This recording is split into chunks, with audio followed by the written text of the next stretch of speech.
Okay, now finally, the final increment as we look at the different coordinates and ways that we start to begin to do our programming, here we'll be thinking about polar coordinates. Sometimes engineering information comes not in the form of rectangular dimensions, but rather as a radius and angle from a starting point. Those points are more easily defined using polar coordinates, a bolt circle, for example. Polar coordinates aren't used inside CAM generated programs, but they are very useful for drawing the part geometry or when doing program writing of polar entries.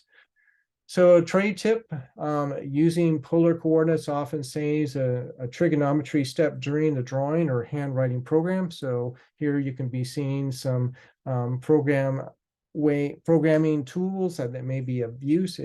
If the needed significant point is determined in radius angle rather than xy, why do an unnecessary calculation? So define it with an RA coordinate on your geometry drawing.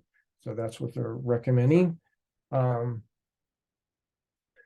we'll just conclude here. We've talked about all of the four different areas that we're going to be covering for this first chapter. And while one could operate a machine without the knowledge of chapter 16, remember that you are in training to become a full-fledged journey level machinist.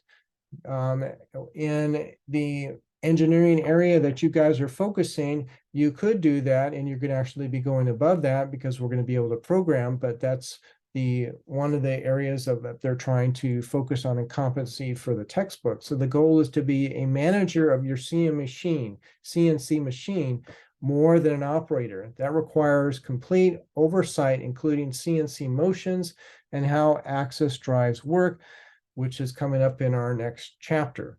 So we'll end it there for this first chapter in our course. Thank you very much.